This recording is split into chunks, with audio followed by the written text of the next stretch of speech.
Las 11:43 llegando al final del programa y como anunciamos hace un ratito, estamos ya en comunicación con nuestro columnista económico Alejandro Otero. Hola Ale, ¿cómo andás?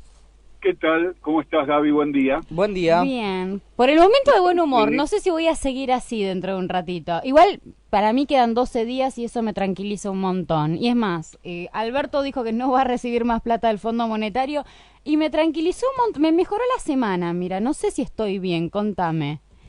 La verdad que sí, son 12 días donde la esperanza que tenemos la gran mayoría de los argentinos está expectante, ¿no? De lo que se va a abrir a partir del próximo 10 de diciembre, una etapa distinta para el país.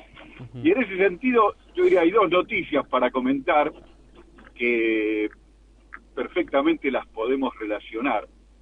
Uno, vos decías recién, no sé si voy a seguir de buen humor. Mira, una de las noticias incluso te podría hacer reír, porque no sé si vieron que a principios de esta semana el ministro de Economía, el ministro de Hacienda de la Nación, dio a conocer un documento donde dice que la Argentina está mucho mejor para recibir las inversiones, crecer, mejorar la pobreza y el bienestar de los argentinos de lo que estaba al inicio del gobierno de Macri, es decir, de lo que estaba hace 4 años atrás, un documento que ha levantado muchísimas polémicas. No y estoy me parece entendiendo, ¿quién dijo esto?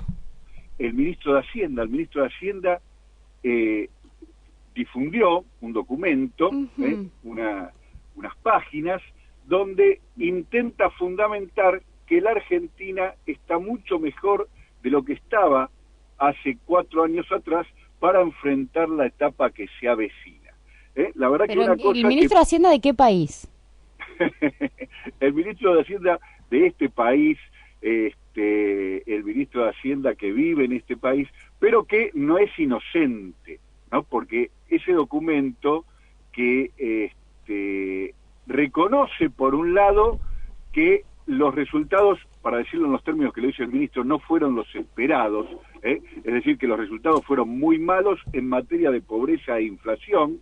Dice que ahí sí, en materia de pobreza y en materia de inflación estamos peor de lo que estábamos hace 4 años atrás, lo reconoce el propio ministro y en ese sentido, bueno, al fin, ¿no? Que el gobierno reconozca esto que ha venido negando durante todos estos años es saludable y auspicioso, pero acto seguido dice, a pesar de eso, la Argentina se encuentra mejor para enfrentar la etapa del crecimiento, del desarrollo que reclama a partir del próximo 10 de diciembre. Esto la verdad que es sorprendente, insisto, podría llamar a risa, parecería una broma de mal gusto, sino es que tiene una clara intencionalidad política, ¿no? La idea del gobierno parecería ser ir instalando un relato en donde, en definitiva, los éxitos que logre el gobierno de Alberto, el gobierno que va a iniciarse a partir del próximo 10 de diciembre, en parte o en buena parte serían el mérito del trabajoso, duro y sacrificado trabajo que ha hecho el macrismo durante estos 4 años. La verdad que un verdadero disparate los dichos del ministro, porque más allá de esta intencionalidad política, y por eso es que quiero detenerme en el documento, porque la verdad que conviene desbaratar los argumentos del ministro, no sea cosa que algún desprevenido se los pueda creer. El argumento del ministro, cuando uno escucha lo que dice, cuando uno lee con atención, se parece a un personaje. Ustedes son muy jóvenes, pero en los años 70 incluso hubo una película muy popular que la interpretó el grandísimo comediante Peter Sellers, que se llamaba The Gardener, El jardinero. Era una versión cinematográfica de una novela que fue muy comentada porque se trataba de un personaje que de pronto era encumbrado en el poder sin haber dicho nunca nada significativo. Es decir, era una persona que apelaba a metáforas vacías pero irreprochables, en general vinculadas al cuidado de un jardín, pero eran cosas que por alguna razón a la gente le gustaba escuchar y la gente lo votaba y lo adoraba. Eso que en los años 70 era motivo de burla, era motivo de comedia, en realidad estaba anticipando lo que iba a suceder muchos años después. Si uno lo escucha al ministro, el ministro dice que el tiempo de la siembra es distinto del tiempo de la cosecha, que lo que ha hecho este gobierno es sembrar bien, y por lo tanto lo que va a venir de acá a unos años es una buena cosecha. Son todas paparruchadas. La verdad que son argumentos que no hacen más que reiterar lo que el gobierno ha venido diciendo durante todos estos años. ¿Se acuerdan que prometía siempre para el próximo semestre, incluso llegó a prometer para el tercer semestre, que las inversiones iban a venir, que el crecimiento iba a suceder, que lo peor ya había pasado, que no nos íbamos a endeudar más, y cosas por el estilo que se desmintieron una y otra vez en la práctica, y entonces ya con eso bastaría para que uno diga, bueno, ¿y por qué ahora creerle al ministro que esto va a ser así? Pero lo más notable desde el punto de vista, diríamos, económico, de lo que señala el ministro, es que no hace alusión al peso de la deuda externa. Entonces, el ministro va enumerando esforzadamente cosas que ellos creen haber hecho bien, como el superávit fiscal, o el equilibrio de las cuentas externas, o las posibilidades de inversión en vaca muerta, o la normalización de la situación con los holdouts, pero nada dice del fenomenal peso que tiene, y ahí es donde esto se relaciona con la otra noticia, la que vos recién mencionábamos, de los dichos del futuro presidente, o del presidente electo, en relación al Fondo Monetario. Nada dice el ministro del descomunal peso de la deuda y de los intereses y las amortizaciones que hay que cubrir en los próximos años, que pesan como un pesado yugo sobre la posibilidad de crecimiento de la Argentina. De esto hace un sorprendente caso omiso la argumentación del ministro, o en todo caso justifica el endeudamiento en los, a juicio de él, descalabros de la pesada herencia que recibieron del gobierno anterior. Realmente sorprendente la argumentación del ministro, tratando de decir de otra manera aquel famoso dicho de estamos mal, pero vamos bien. La verdad que de ningún modo la cosa es así. La situación que deja el gobierno que se va es desastrosa, medida por cualquier índice que se lo quiera mensurar, sea en términos de crecimiento económico, en términos de inflación, en términos de empleo, en términos de pobreza. Todos los índices son desastrosos, pero además tenemos algo que no teníamos en 2015, que es un pesado yugo de endeudamiento que habrá que ver de qué manera se aliviana para facilitar el crecimiento, porque como bien dijo el presidente electo, yo no quiero pedir prestado más, yo no quiero endeudarme, lo que quiero es que me dejen crecer para así poder pagar la deuda que tenemos, y hay mucha sabiduría en esas palabras del presidente electo, y marca claramente cuál es el camino a seguir a partir del próximo 10 de diciembre. Ale, te quiero consultar algo que lo leí recién de Twitter. No sé si fue hace un rato, me parece que sí, Alberto en la UIA, si no me equivoco, que decía que el gobierno está orgulloso de dejar reservas en el banco para 6 meses. Y dice que a él le daría vergüenza esa situación, ¿no? A ver, ellos no pararon de hablar de que la llegada del segundo semestre durante 4 años, pero dejan reservas para 6 meses nada más. Efectivamente, es una situación muy delicada, lo hemos comentado más de una vez.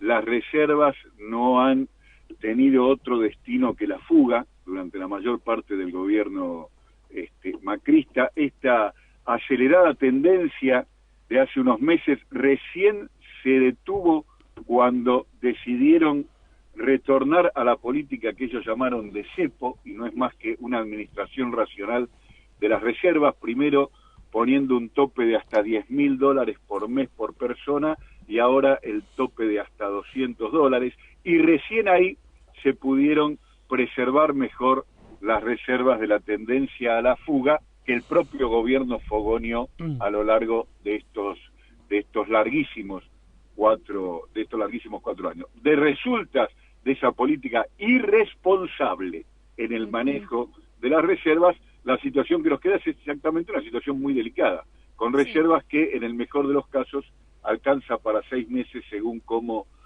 se lo midan, pero que de ninguna manera permiten afrontar los compromisos que tiene la Argentina en materia de disponibilidad de divisas. Y recordemos, la Argentina tiene en primer lugar la necesidad de abastecerse de las importaciones que son imprescindibles, los insumos y los bienes de capital para sostener el nivel de actividad. En segundo lugar, tiene que afrontar los compromisos de la deuda, que también, al igual que las importaciones, hay que pagar con dólares. En tercer lugar, tiene que tener los dólares disponibles para que las empresas puedan repatriar utilidades, royalties y otros compromisos, incluso el endeudamiento privado, con el exterior, y que también hay que afrontar en dólares. Y también tiene que tener los dólares disponibles para afrontar las necesidades de los viajes al exterior, incluso de aquellos que quieren atesorar en esa moneda. Para satisfacer todas esas necesidades, la Argentina hoy, en las reservas con que cuenta en el Banco Central, no tiene cantidades suficientes para hacer frente a la totalidad de esas demandas, y por lo tanto va a tener que implementar alguna forma racional de administración de ese recurso escaso para garantizar el bienestar de los argentinos y no comprometer la política de crecimiento. El punto es, ¿cuál será esa política de administración? Bueno, dependerá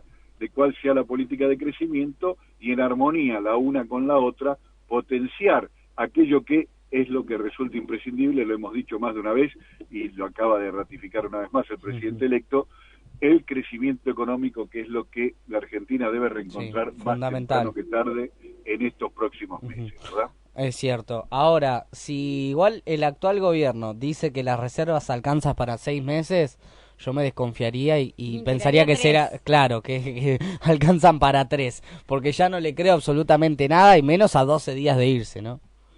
No, sin duda, de todas maneras las cuentas del Banco Central son públicas, no creo que en ese sentido los números que todos manejamos son más o menos confiables, y ya son suficientemente dramáticos o magros o malos en sí mismos, como para que puedan ser agravados aún por una mentira más de este gobierno. En todo caso, la mentira que preocupa y que me interesa, o que me parece conveniente que no quede instalada, es esta descomunal megalomanía del ministro tratando de hacernos creer que estamos mal, pero vamos bien.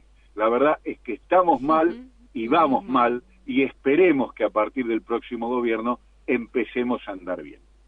Esperemos, 12 días quedan igual, ¿eh? Yo vuelvo a ponerle énfasis a eso, estoy bastante contenta con que cada vez sea un poco más chico el número.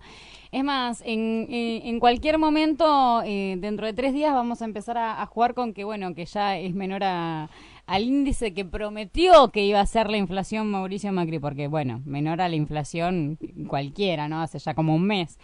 Y te iba a preguntar, por último, por esto de la decisión de Alberto de no aceptar los 2 desembolsos que quedan, que son 11.000 millones de dólares del Fondo Monetario Internacional, que yo la celebré, pero quiero saber un poco qué pensás vos de esto. A ver, en la medida en que eso sea posible, sin duda es lo más atinado que se puede hacer. En la medida que la Argentina pueda dejar de endeudarse, va a encontrar mayores posibilidades de sostener una senda de crecimiento sustentable a lo largo del tiempo. A veces, por situaciones de corto plazo y descalces momentáneos, la necesidad de recurrir al crédito es imprescindible en ninguna economía moderna. Prescindir del crédito absolutamente es posible, ¿eh? El crédito es un recurso más que hay que usar con sabiduría. ¿Qué quiere decir usarlo con sabiduría? Quiere decir no usarlo cuando no hace falta, ¿eh? El gobierno que se va fue un gobierno que hizo absoluto uso irresponsable del endeudamiento, contrariando incluso lo que hizo la región. La región también tuvo que endeudarse durante los últimos años, pero no lo hizo en dólares. La singularidad de la Argentina y la irresponsabilidad manifiesta de este gobierno en materia de endeudamiento es que eligió endeudarse en dólares, algo que la experiencia de la Argentina demostraba que no era conveniente, pero algo que también la propia región evitaba porque también conocía sus consecuencias nefastas. Este gobierno nos llevó entonces a un endeudamiento en dólares que terminó siendo un endeudamiento irresponsable que ahora pesa como una restricción al crecimiento muy, muy fuerte. Los dichos del presidente electo me parece que son sabios en el sentido de que, insisto, en la medida que esto sea posible, esto hay que cumplirlo. Perfecto, entonces. Bueno, Ale, muchísimas gracias. A ustedes, buenos días. Abrazo enorme. Un abrazo grande. Estábamos recién en comunicación con Alejandro Otero, nuestro columnista económico. Bueno, esperemos que sea así, ¿no? Que en la medida de lo posible siempre se pueda resolver sin esta toma de deuda, sin usar este desembolso de deuda en dólares que realizó Mauricio Macri. Pero bueno, 12 días para la asunción de un nuevo gobierno que dijo que no va a usar los 2 desembolsos del Fondo Monetario Internacional.